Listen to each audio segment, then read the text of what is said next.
The third piece of Romans 12 is all about practical love. It's verses 9 through 21, and they're all about love. Not just sentimental love, not just emotional love, but love in action.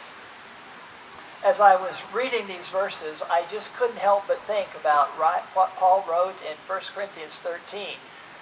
If I speak with the tongues of men and angel and have not love, it doesn't amount to anything. If I paraphrase, I guess, if I preach to thousands, but if I don't have love, it's empty. It's a clanging gong and a clashing cymbal. It doesn't get anywhere without love. And Paul addresses love in very, very practical ways in Romans 12, verses 9 through 21.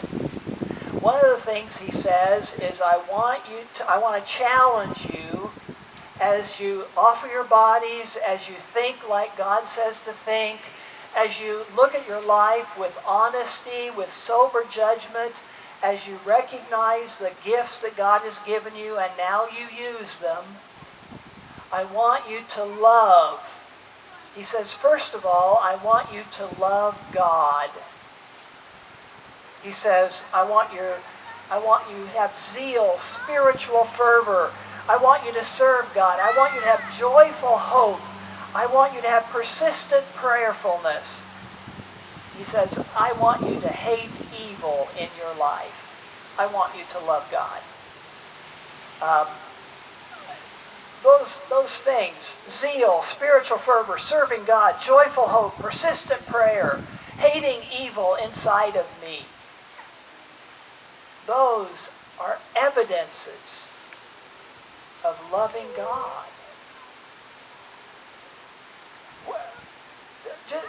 I'm going to read them again. Think just take a mental inventory. Think back, let's just say the last month.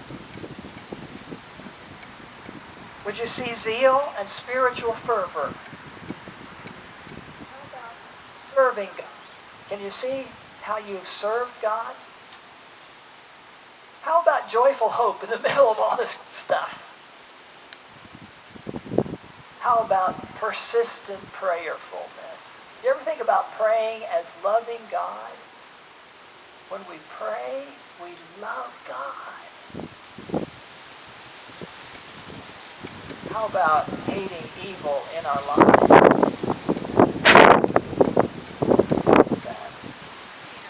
Okay. Have you ever thought about hating evil as evidence of loving God? Now, I'm not talking about out there. I'm talking about in here.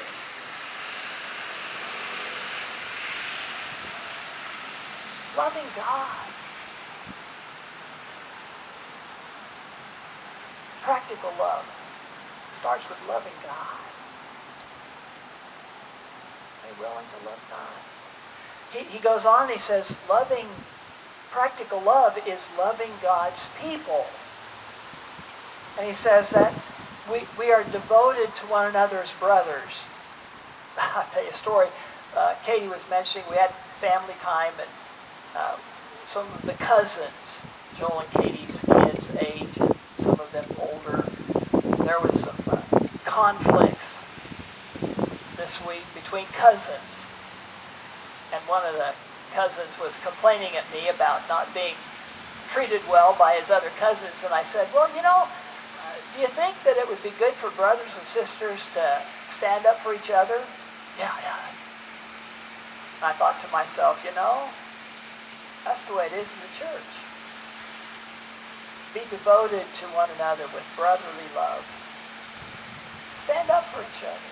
Help each other. We love God's people. Honor others first. Rejoicing and mourning. Cheering graduations.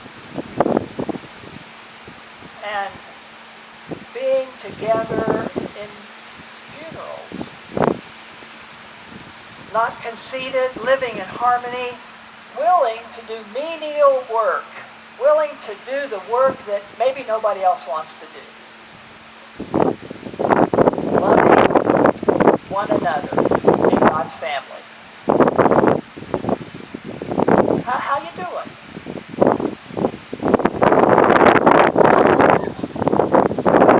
Brothers, honor others first. Rejoice and mourn.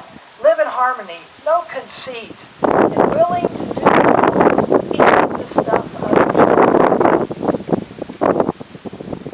Loving the brothers. Loving in the family. So, loving God, loving one another in God's family, and the third part of love is loving your enemies, loving the lost. He says, bless the persecutors. Okay, probably most of us don't have too serious of persecutors. We live in a pretty congenial society. How about the people you just don't like very well? Have you blessed them? How about being as much at peace as possible? As much as you can do it. You can't do it all the way. It takes two. But are you willing to do anything you can do for peace? How about being concerned for their sensibilities? This is one I've been struggling with. I'm not a mask wearer. Oh, this mask stuff. But the Lord's sort of been convicting me that, maybe I just need to be concerned about other people's sensibilities more than I am. Maybe you're ahead of me on that. That's good. You be ahead of me. It's all right.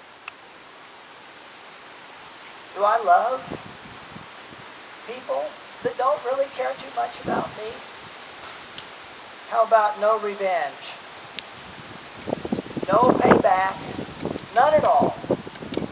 Release that. God says, I'll take care of that. You let me. I'll handle it. You're fine. And then he says, here's what I want you to do. I want you to return good when someone else gives you evil. That's all right. Loving God, loving the family, and loving even the enemy, even the one who doesn't love us back in any way. Individual challenge. Offer yourself to God. Think like God wants you to think. Use your spiritual gifts. We are all gifted. We all have a place. We all have a part. We are members of the body, and we need to serve in the body and love. It boils it down right there. Loving God, loving other brothers and sisters, and loving the person who won't love us back. Romans 12. Wow. I think it's the right direction for a church. I think it's the right direction for our church. And I don't have some criticism or complaint in mind at all. Just the opposite.